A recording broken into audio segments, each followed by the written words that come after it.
Cette deuxième semaine a été marquée par les plénières en sous-commission, j'ai envie de dire en commission. Parce que chaque commission a organisé sa plénière avant la grande plénière de la semaine prochaine. Et il était question de restituer sur tout ce que les sous-commissions avaient eu à acter, verser en plénière de commission et après reverser en commission, j'ai envie de dire en grande commission, c'est-à-dire en plénière. Donc c'est ce qui a été fait et nous nous sommes satisfaits aujourd'hui d'avoir travaillé pour le Gabon. Pour ce qui est de la sous-commission fonction publique, pour laquelle j'ai été modérateur. Et pour ce qui est de la sous-commission emploi et la sous-commission travail, nous avons travaillé pour le Gabon, nous avons travaillé pour le travail des jeunes, l'emploi des jeunes, nous avons travaillé pour les 180 000 jeunes qui frappent à la porte de la fonction publique. Et aujourd'hui, nous sommes satisfaits de constater que tout ce que nous avons retenu a été adopté et acté en plénière et proposé à la grande plénière de la semaine prochaine. Bon, je voudrais d'abord dire que le chômage zéro, c'est un idéal. Et en tant qu'idéal, nous n'avons pas la prétention de dire qu'au sortir de ce dialogue, on va acter pour un chômage zéro, mais plutôt y aller vers. Nous, au niveau de la sous-commission fonction publique, nous avons constaté qu'avec 180 000 jeunes qui frappent à la porte de la fonction publique, il était réalisable de caser, entre guillemets, ces jeunes-là, pas à 180 000, mais au moins à 100 000. À 100 000 parce que nous avons des grands départements tels que l'éducation nationale, la santé, la défense, l'agriculture, la jeunesse et sport et bien d'autres qui, pour des propositions qui avaient été faites, vont recevoir chacun entre 5 000 et 6 000 jeunes. La défense, qui est un grand employeur aussi, va recevoir, pour ce qui concerne les corps qui composent cette défense, un peu plus de 20 000 jeunes. Et nous sommes plus ou moins sûrs que nous aurions fait un travail au profit de la jeunesse gabonaise. En revanche, nous avons effectivement, vous avez raison, nous avons constaté que la seule fonction publique ne pourrait pas recruter tout le monde. Donc, nous constatons que dans l'examen des dossiers qui a été fait, nous avons un peu plus de 10% des jeunes qui sont sans qualification. Je vous prends un exemple. Quelqu'un qui a le baccalauréat, tout simplement, c'est vrai que le baccalauréat, c'est un diplôme qui vous donne droit à l'intégration à la fonction publique. Parce qu'à l'origine, quand vous aviez le baccalauréat, vous étiez intégré en B1. Mais aujourd'hui, avec le phénomène de chômage, nous constatons, pour le regretter, que nous avons des enfants qui ont le Master 2, mais qui postulent pour le B1, alors que ce n'est pas normal. Donc, nous avons décidé de former, d'envoyer en formation tous ces jeunes n'ayant pas de qualification véritable.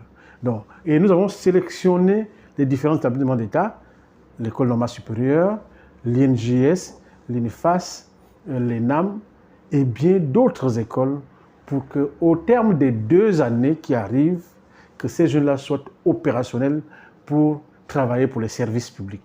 Donc ça, c'est un autre pan. Le dernier pan, c'est l'auto-emploi, effectivement. Nous avons constaté que beaucoup peuvent créer des micro-projets, des micro-entreprises. Et pour cela, il faut d'abord les former. Et les centres de formation ont été mis en place par l'État pour former cette catégorie de jeunes. Mais nous constatons qu'il n'y a pas beaucoup de centres de formation. Les gouvernements sortants n'ont pas mis l'accent sur la formation professionnelle. Donc, il faut mettre l'accent sur la formation professionnelle à travers la construction des établissements professionnels parce que l'enseignement technique et professionnel ne suffit plus aujourd'hui. Il faut vulgariser l'enseignement professionnel. Donc, ces jeunes-là vont intégrer des centres de formation professionnelle et au terme des 2 années aussi, l'État regardera ce qu'il faut faire à travers le financement des micro-projets et micro-entreprises. Donc, voilà pourquoi nous pensons qu'il est possible d'atteindre le chômage zéro. Je voudrais d'abord dire quelque chose. Peut-être que j'ai une autre vision qui ne cadre pas avec certains Gabonais. Moi, je pense, en tant qu'agent public, en tant que partenaire social, que nous sommes à peine 2 millions d'habitants. Et que le concept de chômage ne devrait pas exister au Gabon. Nous avons encore aujourd'hui, dans le secteur éducation, des enseignants d'EPS expatriés, des enseignants d'histoire géo-français, SVT expatriés, alors que nous avons un réservoir de jeunes qui sortent des universités, qui ne demandent qu'à travailler. Il faut tout simplement les envoyer à l'ENS, à l'école normale supérieure ou à l'ENI. Ça, c'est pour ce qui est du secteur d'éducation ou à l'INJS. Nous avons aujourd'hui des expatriés dans le secteur santé, alors que nous pouvons former notre jeunesse et les employer. Pourquoi il faut privilégier la main-d'œuvre étrangère alors que nous avons toutes les possibilités locales et une expertise avérée? C'est pour cela que moi je pense que ceux qui pensent que la fonction publique est saturée font dans la démagogie. Et là je suis clair, font dans la démagogie. Nous pouvons trouver du travail à tous ces 180 jeunes qui frappent à la fonction publique, parce que je le disais tantôt, il n'y a pas que la fonction publique, il y a aussi les PME et PMI qui sont là. Il suffit tout simplement d'encadrer cette jeunesse et les accompagner.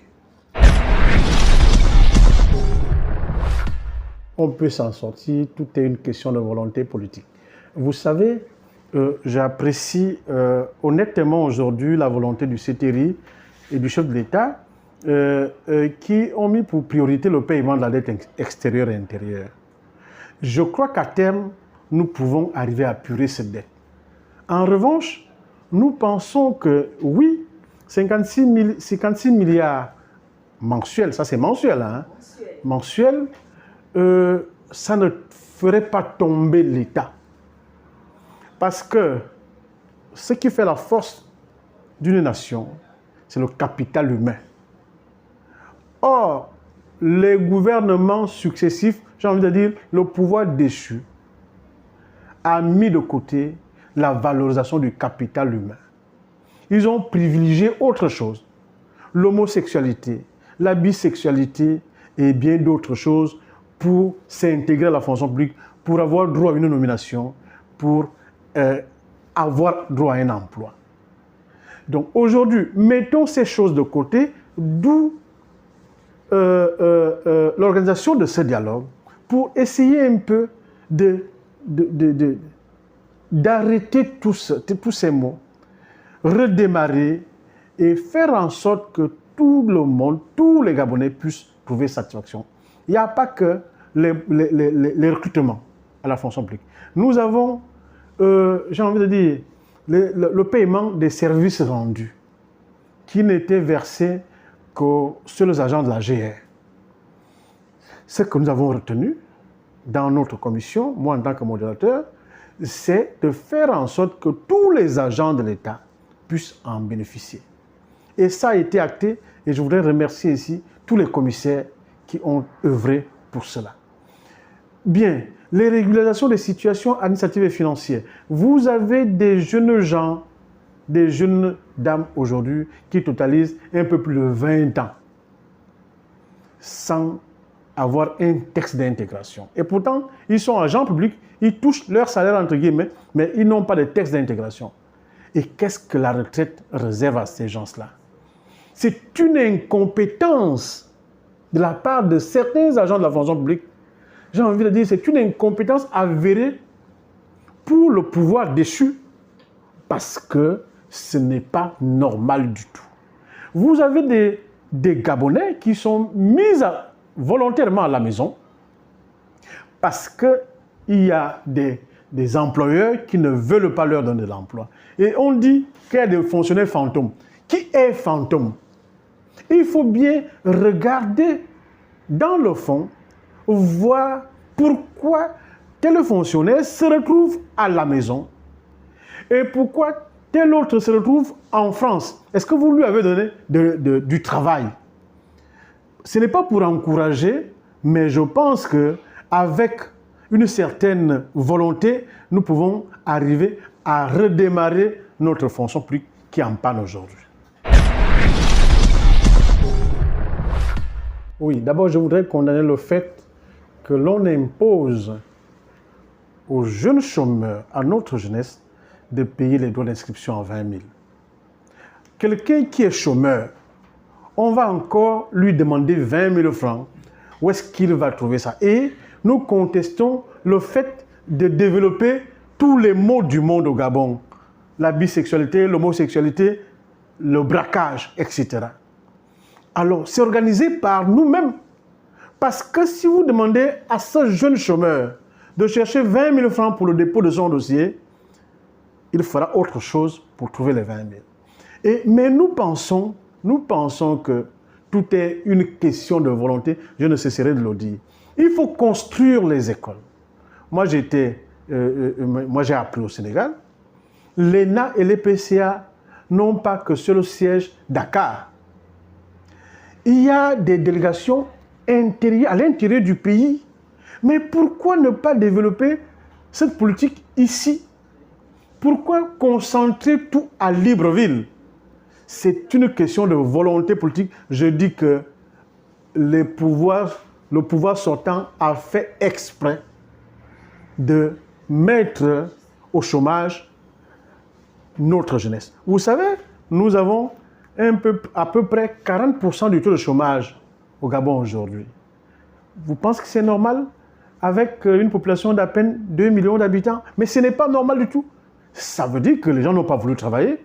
Les gens ont préféré l'enrichissement illicite. Les gens ont préféré enrichir des familles et fermer les yeux sur le Gabon lui-même. Et c'est le Gabon qui est malade aujourd'hui, qui demande à soigner. Et nous sommes prêts, nous, partenaires sociaux, nous, politiques, à aider le chef de l'État à soigner ce Gabon. Parce qu'il est véritablement malade. À l'origine, le Gabonais est compétent. J'avais même envie très compétent. Mais il n'est pas employé selon ses compétences. Mais les dialogues d'avant, entre guillemets, étaient organisés par les politiques. Le PDG, l'opposition se retrouvent, se partagent les postes, se partagent l'argent.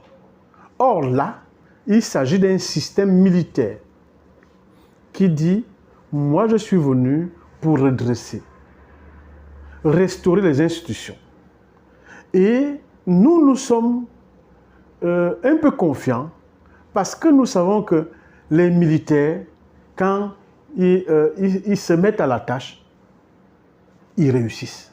Donc aujourd'hui, je ne mets aucun doute à ce que ces militaires-là réussissent. Parce qu'il s'agit de l'armée.